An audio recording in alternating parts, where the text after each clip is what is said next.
Hello मेरी YouTube family में ज्योति सैनी बातों से आप सबको हर हर महादेव। आज बनाएंगे कढ़ी चावल। तो मैं जिम से आ गई हूँ। जिम के वर्कआउट करने के बाद मैं अब सोच रही हूँ कि कढ़ी चावल पर कुछ हल्का बना लूँ, क्योंकि मेरा मन कर रहा है कढ़ी चावल खाने का। तो मैंने कढ़ी का पेस्ट जो होता है पेस्ट, ये रहा, ये देखो। मैंने इसमें बेसन और दही और रफ करके अच्छे से इसको मिक्स करके रख रखा है टाइम से ही पहले, क्योंकि ये थोड़ी सी खट्टी खट्टी कड़ी अच्छी लगती है। तो मैंने ये सब पहले से ही तैयार करके रख रखा है। अब मैंने छोंक काटना है, चावल चढ़ाने हैं, तो मैं चावल वगैरह की तैयारी करूँगी। तो आज बनाएंगे कढ़ी चावल, वो भी पकौड़े वाली। तो अभी तैयारी करूँगी मैं अभी चढ़ा दूँगी चावल और उसके बाद बनाऊँगी कढ़ी की तैयारी करूँगी, क्योंकि पहले चावल चढ़ाने ज़रूरी हैं, साथ में फिर कढ़ी बना दूँगी। और जो मैंने पतीली ली थी ना, आज मैं उसकी तैयारी करूँगी, उसमें बनाऊँगी कढ़ी। तो आज वो नई जिसमें कढ़ी बनाने के लिए ही मैंने वो चीज़ ली थी, तो आज उसकी तैयारी करेंगे। कढ़ी बड़ पतीली में बनाऊँगी मैं। तो आज करते हैं कढ़ी की तैयारी। तो कुछ ऐसा है कि एफबी पे एक बात बतानी थी आप सबको ना। एफबी पे ना एक ऐसी चीज़ है कि जात पात पे बात आ जाती है, या कुछ भी पता नहीं क्यों इंसान पीछे पड़ जाते हैं, जात पात वाली बातें करने लग जाते हैं। आप में से कौन कौन मानता है जात पात को? मैं तो मानती नहीं, क्योंकि हम सब का खून एक जैसा है। काले रंग का तो है नहीं, लाल रंग का है। तो मैं तो इन चीज़ों को मानती नहीं, और फिर भी इंसान पता नहीं क्यों बार बार पिंच करते रहते हैं इस चीज़ों को। उनको यही नहीं पता कि इंसान किस दौर से गुजर रहा है, किस दौर से अपने आप को फेस कर रहा है, क्या परेशानी हो सकती है किसी को। पर किसी को ना पता नहीं क्या चुल मची रहती है कि बार बार परेशान करते रहते हैं, बार बार कुछ ना कुछ कहते रहते हैं, भड़क बिना बात के दे के रखते हैं। और उनको यही नहीं पता कि सामने वाला ठीक है नहीं है, किस हाल में है किस हाल में नहीं है। आपको तो पता ही है कि मैं 3 दिन से बीमार हूँ। 3 दिन से जुकाम खांसी और बुखार था, और सैडेक बहुत ज़्यादा हो गया, जिसकी वजह से तो सच में बहुत ज़्यादा परेशान हूँ। तो सामने वाले को तो यही नहीं पता कि बंदा ठीक है या बीमार है। और अपनी सोशल मीडिया पे कोई ना कोई कुछ ना कुछ कहता रहता है, तो ये चीज़ें थोड़ी सी पिंच तो करती है कि ऐसा कुछ बोल रहे हैं।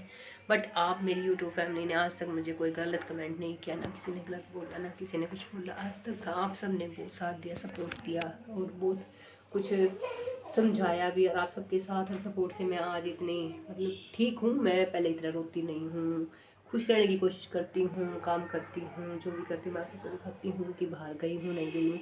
सुबह बच्चे स्कूल चले गए थे, उनको चाय बना के मैंने दे दी थी। तो आज उन्होंने रस खाए थे, रस और बिस्किट, और मैंने उनके पराठे बना के उनको दे दी थी लंच में। कल मैंने आलू और बैंगन की सब्ज़ी बनाई थी, तो वही सुबह दे दी थी मैंने। तो फिर पराठे बना के उनको दे दी थी, फिर मैंने चाय वाय पी थी। उसके बाद बच्चे स्कूल चले गए थे। और ये ना नीचे से मैंने टी शर्ट डाल रखी है, जो इसके गले की वजह से ये चीज़ें, और ये सर्दी वाली टी शर्ट डाल रखी है, तो इसलिए थोड़ा सा क्योंकि ठंड लग रही है, तो इस वजह से ब्लैक ब्लैक है। इसको अवॉइड करना प्लीज़। कभी ये सोच रहे हो कुछ गलत है, तो ये निकल रही है बार बार। मैंने कोशिश भी की पर ये हो नहीं रही, अंदर बार बार निकल आती है। तो और कुछ एक कमेंट्स में मेरे को ये भी भूला गया था, अपने वाले में यूट्यूब में भूला गया था कि हाथ तो धो लिया। तो क्या मैं हाथ नहीं धोती? क्या मैं बर्तन वगैरह करते करते हाथ नहीं धोती? क्या मैं सब्जी काटते हुए हाथ नहीं धोती? आप सबने देखा है ना कि मैं कितना हाथ धोती रहती हूँ, बार बार हाथ धोना। कभी टमाटर उठाए तो हाथ धोना, प्याज धोने तो प्याज धोना। मैं प्याज तक लहसुन तक धो देती हूँ। देखो अधिकतर प्याज को धोते नहीं है, पर मैं धो देती हूँ। तो मैं सारा दिन पानी को, ये बताओ, हैंड वॉश करना, सब साबुन से बर्तन मांज रहे हैं, तो फिर हैंड वॉश की क्या ज़रूरत रह गई थी? किसी ने मेरे को बोला कि हैंड वॉश तो कर लो। तो जब साबुन से हाथ धो कर रहे हैं, तो हाथ अच्छे से धो रहे हैं कि नहीं धो रहे हैं? उन्हीं हाथों से बर्तन धो के रखे हैं, फिर तो बर्तनों को दोबारा से हैंड वॉश करना चाहिए। तो ऐसा कुछ कमेंट्स यहाँ से भी आया था। तो फिर मैंने सोचा कि उसे पैर की बात करें, उन्होंने पर कर दी। और इतने दिन से मेरे पास ये कमेंट नहीं आया था, पर अब कमेंट्स आने लग गए कि हाथ तो धो लिया करो। देखो मैं रसोई का तौलिया भी मेरा अलग से रखा हुआ है, देखो मैं बाहर से यूज़ नहीं करती। रसोई का तौलिया तक अलग है मेरा।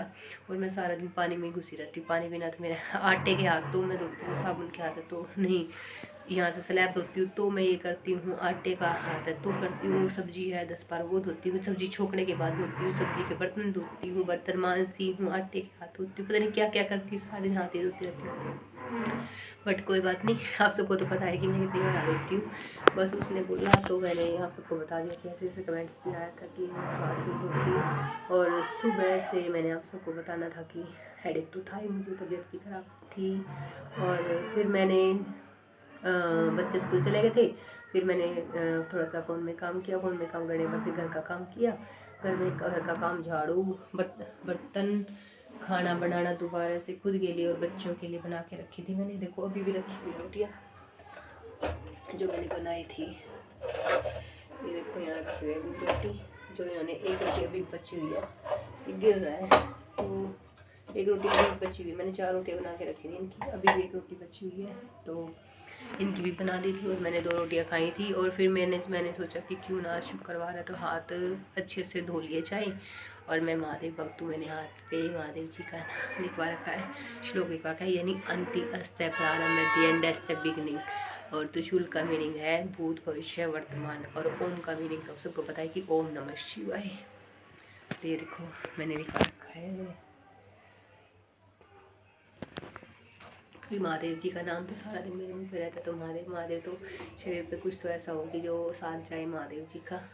तो मैंने अपने टैटू करवाया था, कोई दर्द नहीं हुआ मुझे, क्योंकि दर्द इतना सह चुकी हूँ कि दर्द नहीं हुआ मुझे कुछ भी। हाँ 1-2 दिन बाद हाथ का थोड़ा सा दर्द हुआ था, वैसे बनवाते हुए हाथ नहीं दर्द हुआ, पर बाद में दर्द हुआ था, क्योंकि ये कह रहे थे कि स्वेलन आती है, सूजता है, तो इसलिए थोड़ा सा दर्द हुआ था, बस उसके अलावा वैसे दर्द नहीं हुआ। बनवाते हुए तो पता भी नहीं चला कि कब बन गया कब नहीं। तो फिर मैंने सुबह अपने लिए खाना वाना बनाया, फिर मैंने खाना खाया, उसके बाद फिर आज मैंने सिर धोना था, शुक्रवार था तो मैंने सिर भी धोया, सिर धो रखा है अभी तक, थोड़ा सा वैसे सूख गया है, अच्छे से सूख गया है। फिर उसके बाद मैं नहा के तैयार होकर जिम में गई, जिम में मैंने वर्कआउट किया। फिर बच्चा ट्यूशन से स्कूल से नहीं आए थे तो मेरे को परेशानी हो गई थी, क्योंकि 3 बजे तक तो बच्चे 2:30 बजे तक बच्चे आ जाते थे। फिर मैंने स्कूल में जाते जाते देखा कि आएंगे, फिर मैं जिम में चली गई, 3:15 बजे मैं जिम में चली गई थी। फिर मैंने स्कूल में गए फ़ोन किया कि मैम आज बच्चे नहीं आए, तो मैम ने बताया कि आज उनकी एक्स्ट्रा क्लास थी, तो एक्स्ट्रा क्लास लगी हुई थी, आज बच्चों की। तो फिर मैंने फ़ोन करके पूछ लिया था, फिर मुझे रिलैक्स माइंड हुआ कि हाँ बच्चे चले। फिर मैंने वर्कआउट किया, आज वर्कआउट मैंने ट्राई का किया था, कल मेरा बाई का था, आज मेरा ट्राई का था, कल मैंने शोल्डर किया, तो मैंने 9 एक्सरसाइज या 10 एक्सरसाइज की। उसके बाद मैं करके फिर बच्चे मेरे पास वहीं पे पहुंच गए थे, तो फिर बच्चे 10-15 मिनट पार्क में खेल ले, फिर मैं उनको साथ में ले आई थी। मैंने बोला बेटा खाना बनाना है और तबीयत ठीक नहीं है मेरी, तो उन्होंने बोलते ही वो घर पे आ गए थे। अब मैं घर पे आ गई हूँ और बच्चे बोले कि हम बाहर खेल सकते हैं। मैंने बोला ठीक है तुम खेल लेना, 1 घंटा खेल लेना बाहर। तो वो बाहर खेल रही हैं और मैं खाने वाने की तैयारी कर रही थी। उसके बाद फिर वो पढ़ाई कर लेंगे, मैं उनको आवाज़ लगा के बुला लूँगी। तो अभी मैं बनाऊँगी कढ़ी और चावल, तो मैंने सोचा आप सबको बता देती हूँ। तो ठीक है जी, हर हर महादेव। मैं कर लेती हूँ तैयारी, बाकी जो तबीयत ठीक नहीं है सर, जो भी तैयारियाँ करूँगी उसके बाद वो नेक्स्ट वीडियो में आप सबको बता दूँगी। तो ठीक है जी, हर हर महादेव।